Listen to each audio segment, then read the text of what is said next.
ఆయన ఈ దేశంలో వ్యక్తి స్వేచ్ఛ కోసం పడాడు. ఆ మాట ఆయన గట్టిగా చెప్పకపోయిండొచ్చు.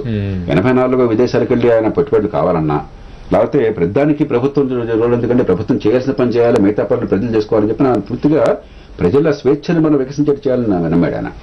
మూడోది, సామాన్య ప్రజలు ఎదగాలని కోరాడు ఆయన. ప్రధానంగా ఈ రాష్ట్రానికి చేసిన సేవ ఏంటంటే, అప్పటిదాకా రాజకీయం కేవలం సంపన్నులు కోటీశ్వరుల చేతుల్లో ఉన్నది. ఆయన రాజకీయం కింద తీసుకొచ్చాడు. ఆయన వచ్చిన తర్వాత ఒక ఎమ్మెల్యే గాని ఇంకోటి గాని గొడ్డు చాకరీ చేసే అవసరం ఆయన వచ్చిన తర్వాత వచ్చింది. అప్పటిదాకా అంత పెద్ద రాజకీయంగా నడిచింది. తర్వాత ఆయన తీరు అధికార కేంద్రంగా నడుము కట్టాడు. మండలాలు కానీ ఇంకోటి కానీ చేయడం కానీ.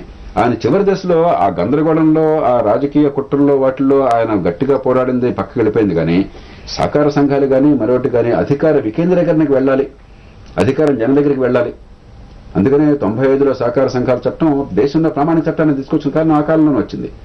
అలాగే న్యాయ పంచాయతీల చట్టం, ప్రజలకు న్యాయం అందాలి, విద్య ఆరోగ్యం పెరగాలి. ఒక కలెక్టర్స్ కాన్ఫరెన్స్ కేవలం విద్య కోసం ఆరోగ్యం కోసం రాష్ట్ర చరిత్రలో దేశ చరిత్రలో ఎవరు పెట్టలా.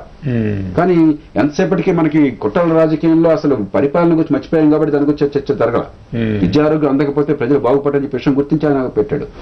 ఆ విషయాల మీద దృష్టి కాకుండా ఎన్టీ రామారావు విగ్రహం పెట్టాడా పెట్టలేదా, పెడతామని చెప్పంటే నా సంతకం ఉందా నీ సంతకం ఉందా, ఏదో రకంగా నా దృష్టిలో ఈ రకమైన వివాదాలు ఆయన ఏ అంశాల కోసం, ఈ సామాన్య ప్రజల భవిష్యత్తు కోసం, పేదరికం పోవడం కోసం, పేదలకు ఆత్మగౌరవం పెరగడం కోసం ఆయన జీవితం అంతా తప్పించాడు.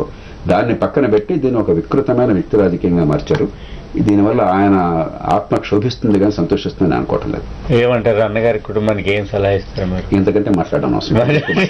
ఇంకోటి చెప్తా, ఎన్టీ రామారావు గారు మీరు చెప్పిన ఇన్ని అచీవ్మెంట్స్ ఉన్నాయి, ఒరిజినాలిటీ ఉన్న లీడర్ ఆయన. మీరు చెప్పిన సిద్ధాంతీకరణ వగైరాలు మీరు అన్నట్టుగా తెలియకపోవచ్చు. వ్యవస్థ కోసం నిజంగా ఆనాడు అసలు రాష్ట్రాలకి హక్కు లేకుండా ఇవాళ రాష్ట్రం చాలా స్వయం సంపన్నం అవుతుంది. ఎన్టీ రామారావు గారు ఆ పోరాటం ఆనాడు చేయకపోయినట్టయితే రాష్ట్రాలు ఇప్పటికి కూడా గులాములుగా ఉండే ఢిల్లీ.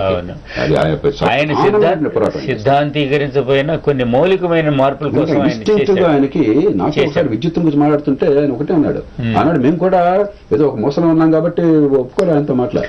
అలాంటే ఎప్పుడు వంకాయలు ఉన్నాయి, నేను ఉత్పత్తి చేశాను, ఇష్టంటే కొంటారు లేకపోతే లేదు. కరెంట్ కూడా అట్లా చేయొచ్చు కదా, ఏంటి గొడవ అంతా అసలు గవర్నమెంట్ ఏంటి కంట్రోల్ అంటే చెప్పాను. వంకాయలు వేరండి, కరెంట్ వేరండి చెప్పి మాలాంటి వాళ్ళు చెప్పాను. కానీ ఇవాళ ఆయన చెప్పిందే కరెక్ట్ అయింది, దేశ మార్గాన్ని పోతుంది.